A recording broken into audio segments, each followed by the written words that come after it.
Gold na gold. Yayamanin. Malaki ang kanyang mayroon pala ditong D800. Mabigat siya guys. Mabigat. Frequency siya sa ang layo guys. Hey, what's up guys? In this video, mag-unbox tayo ng mini amplifier pa rin. Malaki-laki na to konti. Mga ka-sounds kasi upgrade to. Ito ang D900. So dumating na siya. Ipakita ko sa inyo kung ano ang sukat niya at ikumpara natin sa ibang mini amp. So may D50 tayo dito. So ang GD100 natin is wala na, nabili na. Konti namang diferensya sa D50 o at ang GD100. So itong D900, so ikumpara natin sa D50. I-unbox natin guys. Sana samahan niyo ako sa video na to. So tara, samahan niyo ako guys. So ito na siya mga ka-sounds. Mabigat siya. Mabigat-bigat siya sa iba nating mga mini amp na ano natin na DIY. So ito is mahaba siya. Mga isang dangkal, hapit dalawang dangkal. So i-unbox natin. Tara guys.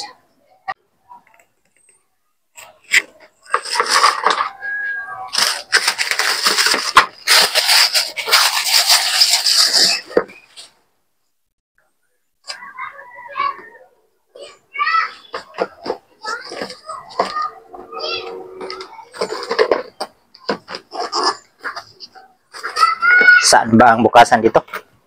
Ito lang pala. Oh. Yun. Yun pala.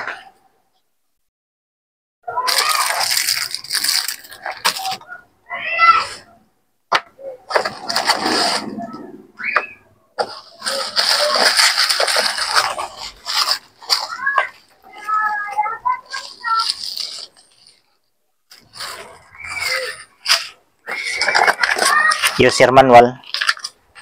So alam na natin, hindi ito babasahin.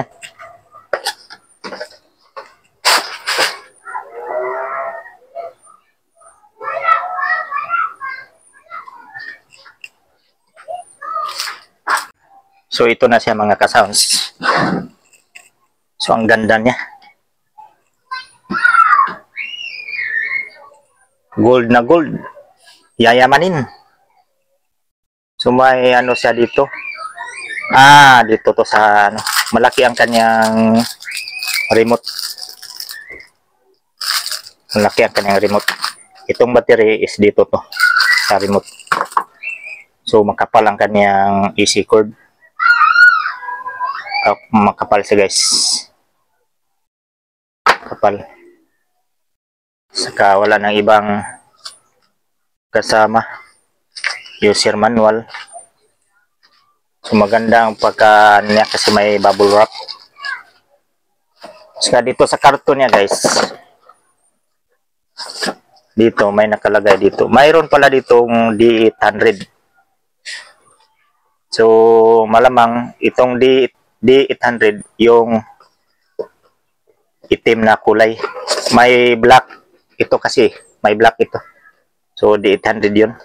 So ang itong gold na color is D900. So tingnan natin kung ano ang kanyang specs dito.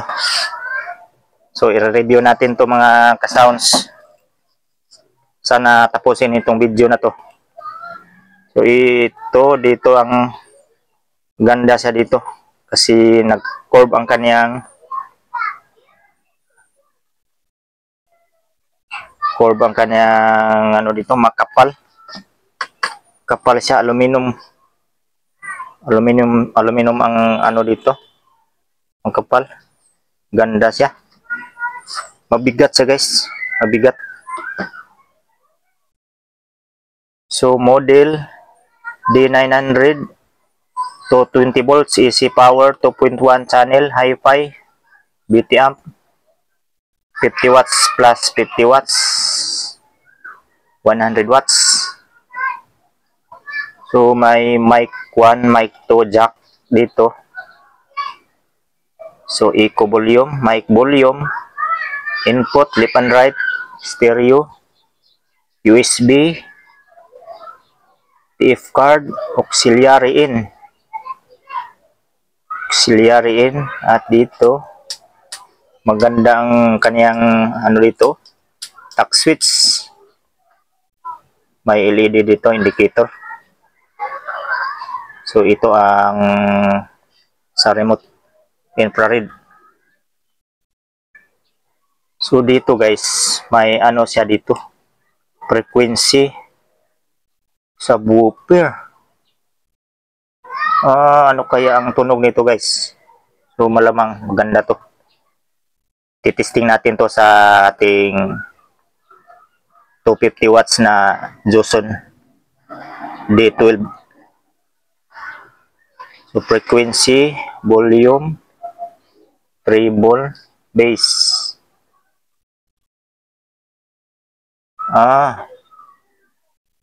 Ang dito pala mga ka-sounds is frequency siya sa subwoofer. Kasi parit siya. Ang dito is treble, bass, saka may volume, main volume. So maganda siya. Maganda si mga ka-sounds. Ano kaya ang tunog nito, no? Maganda siya. Bigat siya. So dito sa likod, ang makita natin dito is malaki ang kanyang kapasitor.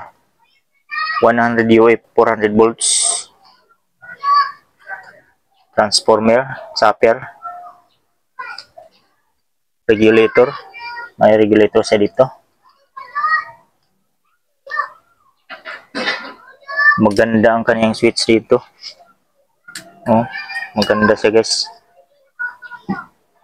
Maganda siya. Hindi natin makita ang kanyang IC number. Maganda ang kanyang mga filter dito guys. Filter.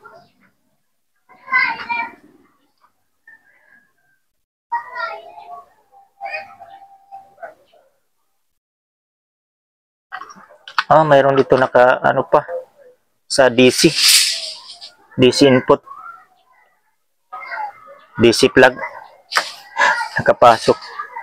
Buti na lang hindi pa na isaksak. Wala tayo makita dito na ibang specs dito. Ano makita lang natin dito is mga laki-laki ang kanyang mga kapasitor.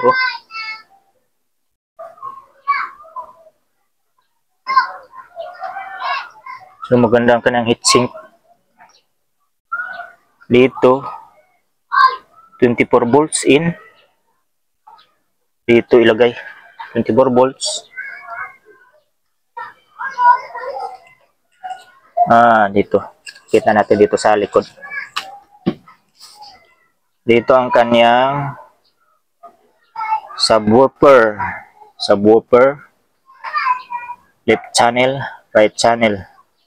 So LED, may LED siya, DC power. So pwede siya 12 volts to 24 volts. So maganda ang pagkagawa, maganda.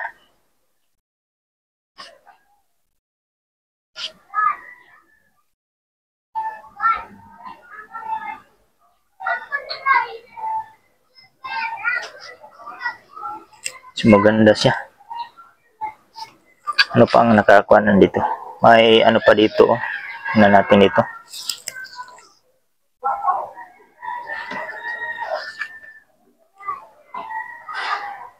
Sa wireless. Mayroon ditong saksakan para sa wireless mic.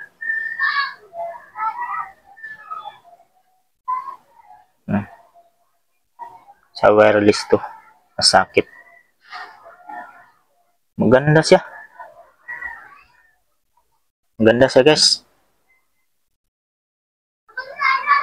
So ang kanyang mga potentiometer dito, kita natin dito is ano na, upgrade na.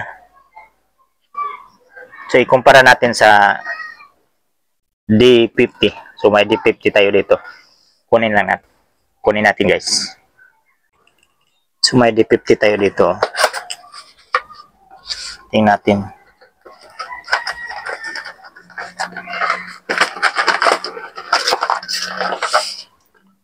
Ito ang D50. Ito ang ginagamit natin sa mini video key natin na palaging ginagawa natin. Sana panoorin nyo sa mga bago dito sa channel na to. Panoorin niyo ang mga gawa natin na previous video natin. Ito ang ginagamit natin sa mini video key. Kasi tested to sa akin. Dami na kong ginawa nito sa mini video key. So maganda to sa video key talaga. So maganda siya. Ito bago to. So ang layo. Ang layo sa itsura niya.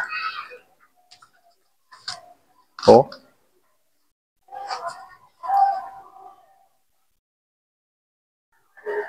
Ang layo guys. Ang nakaiba lang dito is may ano siya, optical. So hindi naman ito kasi may Bluetooth siya. Ito may Bluetooth, dito may Bluetooth pa rin. May Bluetooth dito. Ang wala dito is TF card lang. TF. Sorry. Yung optical. Optical ito. Wala to dito. Ang dito may TF card, dito may TF card, USB, dito may USB pa rin.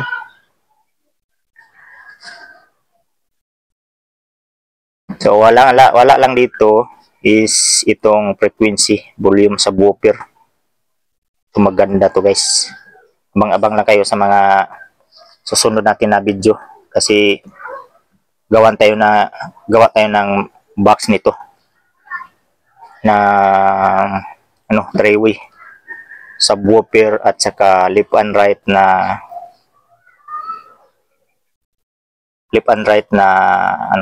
panggilid na speaker, saka 100 watts na subwoofer, 100 watts. So malayo lang guys sa bigat. Siyempre mabigat to kasi ang kapal ng kaniyang dito kapal. Dito mipis lang, aluminum sila pareho, pero mas to. Ang presyo nito is halos magka